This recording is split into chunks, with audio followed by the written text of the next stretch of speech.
Banjarmasin, 23 Mei 1997. Ibu kota Provinsi Kalimantan Selatan ini membara dilanda kerusuhan massal. Semua bermula dari kampanye golongan karya pada hari terakhir putaran kampanye menjelang pemilihan umum pada tahun 1997. Ditilik dari skala kerusuhan dan jumlah korban serta kerugiannya, peristiwa yang kemudian dikenal sebagai Jumat Kelabu atau Jumat Membara itu termasuk salah satu yang terbesar dalam sejarah Orde Baru. Tapi akibat ketertutupan rezim Soeharto, tidak ada laporan yang akurasinya bisa dipercaya penuh mengenai apa yang sesungguhnya terjadi di lapangan pada waktu itu. Dibandingkan dengan skalanya, berita-berita media tentang Jumat Kelabu sangat terbatas dan tidak sebanding. Sebelum Jumat Kelabu benar-benar kelabu, telah tersebar isu bahwa akan terjadi kerusuhan besar di Banjarmasin pada 3 Januari 1997. Massa yang datang dikabarkan berasal dari luar kota dan hendak melakukan unjuk rasa yang berpotensi menimbulkan kerusuhan. Isu ini mengakibatkan banyak pertokoan tutup, lantaran ada juga desas-desus bahwa toko, swalayan, dan mal karena akan menjadi sasaran amuk. Karena itu, para pedagang terpaksa menutup toko dan memulangkan karyawan mereka lebih cepat. Suasana semakin mencekam karena rakyat Banjarmasin yang ingin mengetahui apa yang akan terjadi di kotanya mengular turun ke jalan.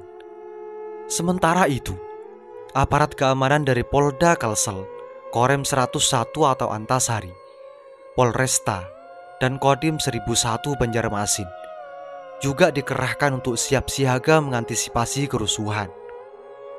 Namun kerusuhan lalu terbukti sebagai isu belaka. Selain itu, juga tersebar selebaran hitam yang mengklaim dikirim dari Bangkalan, Madura, Jawa Timur, bertanggal 21 Februari 1997. Selebaran itu menghasut orang-orang melakukan kerusuhan pada 28 Mei sampai 30 Mei 1997. Bagi sebagian besar masyarakat Banjarmasin, Jumat Kelabu merupakan peristiwa yang meninggalkan kesedihan dan trauma mendalam. Peristiwa ini terjadi pada hari Jumat, sesaat sebelum berakhirnya sembahyang Jumat. Ribuan simpatisan Golkar sudah terlihat mulai mendatangi lapangan Kamboja pada pukul 10.00 WITA. Di antara yang hadir adalah kalangan ulama atau tuan guru yang memang selalu mendapatkan undangan setiap kampanye Golkar. Dalam perjalanan konvoi, para simpatisan Golkar meraung-raungkan kendaraan dan melakukan gebut-gebutan secara tidak karuan, sehingga mengganggu pengguna jalan lain. Mereka semakin lepas kendali dengan tetap meraung-raungkan kendaraan tanpa memedulikan kumandang azan sholat Jumat. Ini secara langsung mengusik kekhusyuan umat Islam yang sedang melaksanakan sembahyang. Pada kampanye putaran terakhir ini, Golkar mendatangkan Menteri Sekretaris Kabinet yang bernama Sadillah Mursyid dan Ketua Majelis Ulama Indonesia, yaitu Kiai Haji Hasan Basri. Keduanya adalah tokoh penting etnis orang Banjar. Tragedi Jumat Kelabu berawal dari kesalahpahaman di antara masyarakat Banjarmasin seusai sembahyang sholat Jumat. Kejadiannya berlokasi di sekitar Jalan Pangeran Antasari, di depan Masjid Agung Miftahul Ikhlas, di ujung perempatan Jalan Kolonel Sugiono, dan di depan Mitra Plaza sampai ke ujung Jalan Pangeran Samudra. Konflik itu terjadi sekitar pukul 13.30 waktu Indonesia Utara antara massa yang sedang mempersiapkan kampanye Golkar dengan sekelompok orang yang mungkin tidak suka dengan keberisikan mereka. Lalu terjadilah letupan kecil di depan pos polisi Sudi Mampir dan merambat sampai ke depan Masjid Nor, Jalan Pangeran Samudra, sekitar pukul 14.00 WITA. Menurut Muhammad Habibi Dharma Saputra, dalam penelitiannya peristiwa kerusuhan Banjarmasin, ada 3 versi tentang awal kerusuhan. Pertama versi menyebutkan bentrokan terjadi di luar dugaan jemaah sholat Jumat. Pada awalnya, jemaah hanya memberikan teguran kepada para anggota satuan tugas dari Golkar yang mengamankan prosesi kampanye. Namun anggota Satgas Golkar, yang sebagian besar adalah preman, ternyata membawa senjata tajam dan menyerang jemaah hingga berlarian ke perkampungan di sekitar masjid. Versi kedua menyebutkan bentrokan terjadi karena ada 3 pengendara motor yang merupakan anggota Satgas babak belur dipukuli jemaah. Mereka kemudian memacu motor menuju kantor DPD Golkar Kalsel untuk mengadu kepada teman-teman mereka dan kembali menyerang balik dengan pasukan yang lebih banyak. Versi ketiga menyebutkan bentrokan terjadi selain antara 3 pengendara sepeda motor itu di sekitar Masjid Nur, juga karena sudah banyak Satgas Golkar yang menyaksikan teman mereka dipukuli. Mereka ikut membantu, tapi simpatisan dan Satgas yang berjumlah 8 orang terdesak oleh massa yang semakin menyemut. Selepas kejadian di Masjid Nur, orang-orang semakin banyak turun ke jalan untuk melampiaskan segala kekesalan. Tujuan utama massa adalah mengobrak-abrik kampanye Golkar. Massa pun menuju titik pusat kampanye, yaitu kantor DPD Golkar dan lapangan Kamboja, dan menyerang kedua tempat itu secara brutal. Sweeping di lapangan Kamboja dilakukan massa yang dari ciri-ciri fisiknya terlihat seperti orang Madura dengan menggunakan atribut Partai Persatuan Pembangunan. Mereka membubarkan dan mengudeta kampanye sehingga suasana gembira berubah menjadi mencekam. Para penyerbu datang dengan membawa celurit, senjata tajam yang diidentikan dengan orang Madura. Ratusan peserta kampanye berlarian, dan sebagian yang tidak sempat berlari dipaksa melucuti pakaian untuk melepaskan atribut Golkar. Jika ada yang melawan, penyerbu tidak segan-segan melukai. Serangan terhadap kantor DPD Golkar terjadi dalam 2 gelombang. Pada serangan pertama, massa mengejar simpatisan Golkar yang lari ke dalam kantor, dan aksi saling lempar antara massa dan simpatisan Golkar pun terjadi.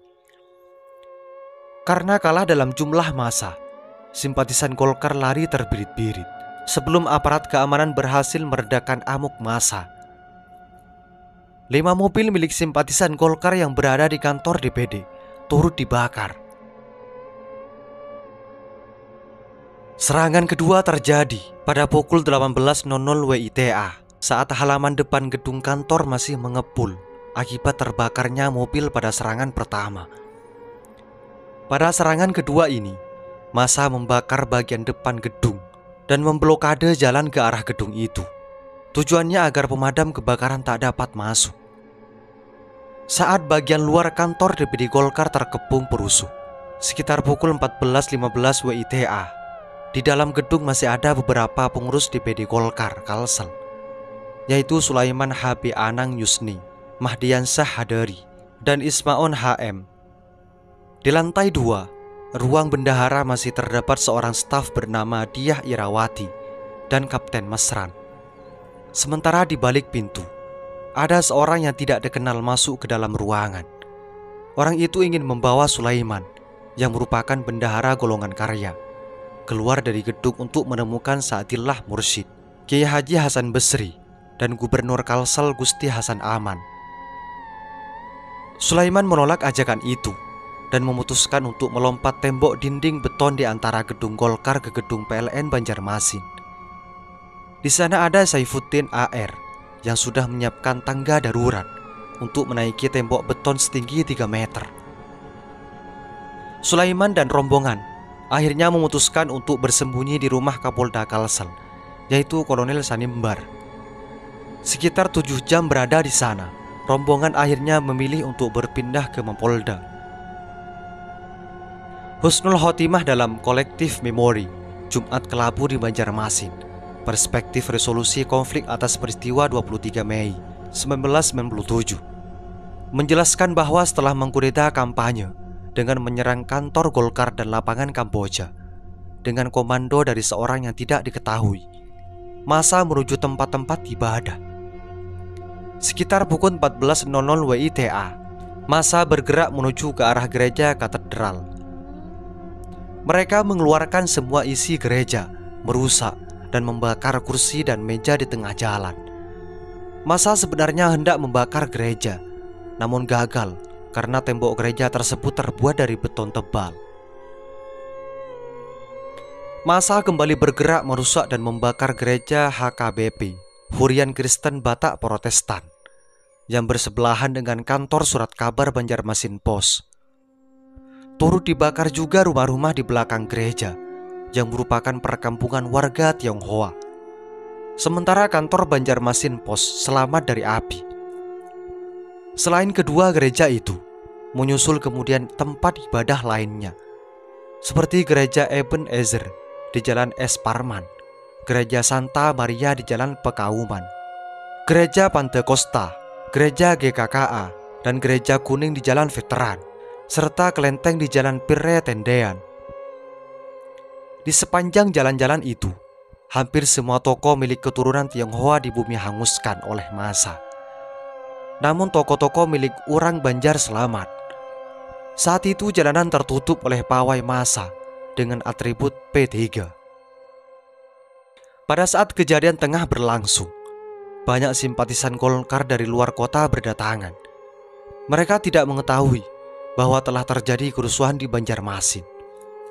Banyak dari mereka yang baru masuk ke dalam kota dan langsung diserang massa.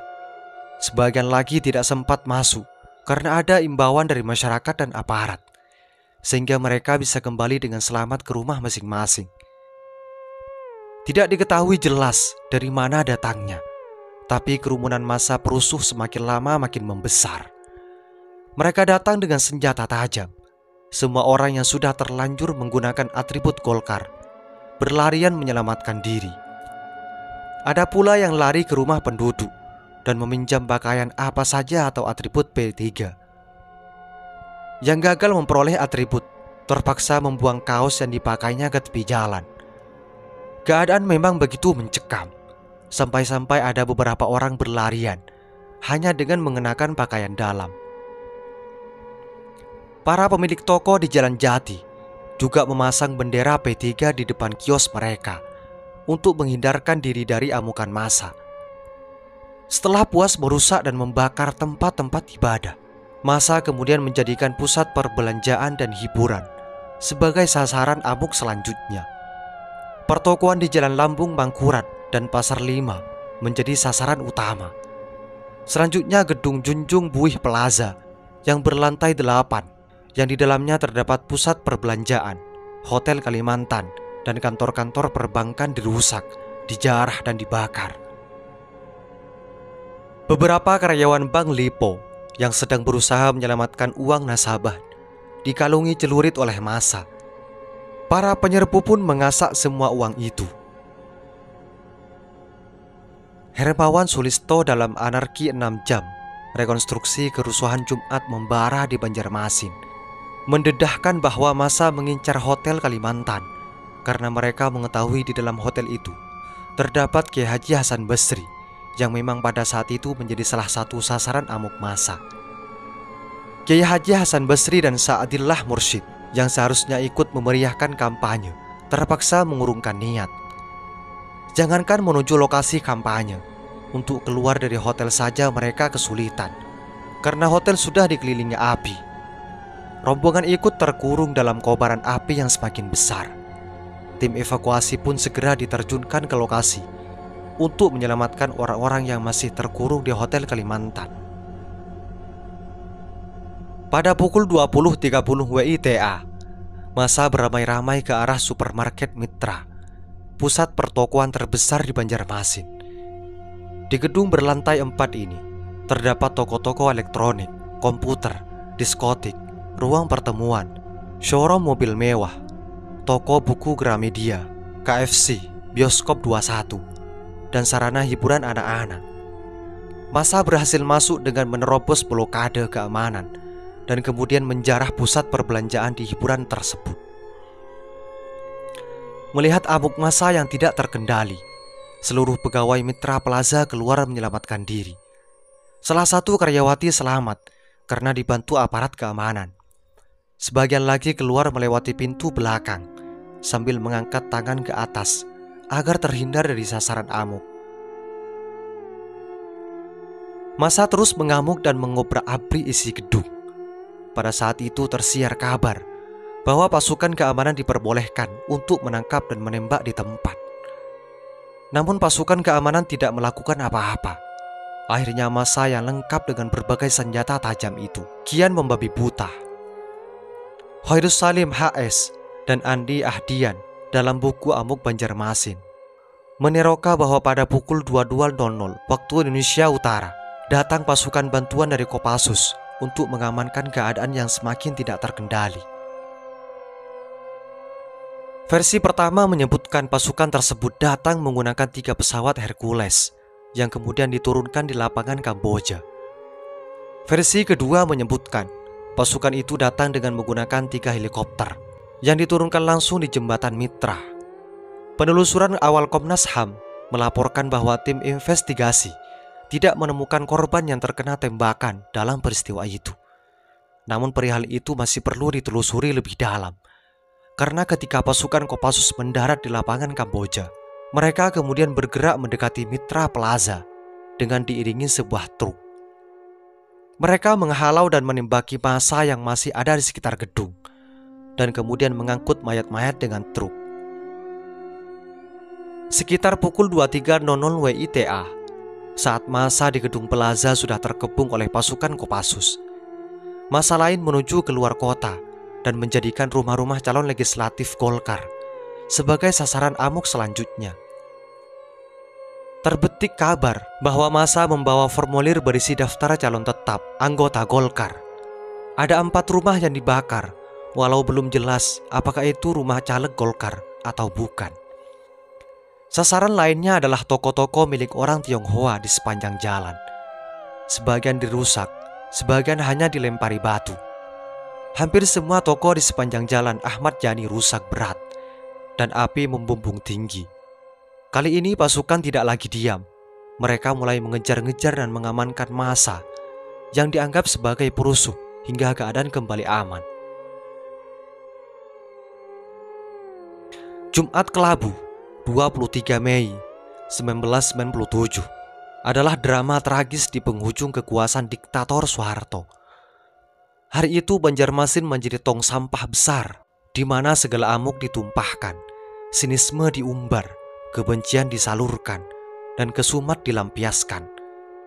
Amarah dan darah seperti karib yang tak terpisahkan.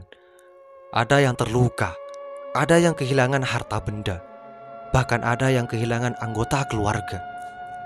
Asmara Nababan, anggota Komnas HAM yang menyelidiki peristiwa ini, mengatakan bahwa ketidakpuasan terhadap kinerja pemerintah dan penguasa ikut mendorong peristiwa tersebut. Dalam wawancara dengan Tempo 30 Mei 1997, Nababan mengatakan ada kejengkelan yang akumulatif terhadap birokrasi. Celakanya pemerintah seringkali tidak memperhatikan hal itu. Saya melihat langsung peristiwa itu sebagai bocah berumur 12. Bagi saya, dan mungkin bagi semua orang Banjarmasin yang menyaksikannya, Jumat Kelabu menyisakan pengalaman traumatis akan kekerasan dalam berbagai dimensi. Termasuk di dalamnya adalah kekerasan aparat negara terhadap rakyatnya sendiri. Dan dalam setiap trauma, kita tak pernah tahu kapan berakhirnya. Itulah detik demi detik Jumat Kelabu Banjarmasin. Semoga ini menjadi wawasan bagi kita semua dan menjadi pelajaran atau pengetahuan bagi masa yang akan datang. Semoga informasi ini bermanfaat. Assalamualaikum warahmatullahi wabarakatuh.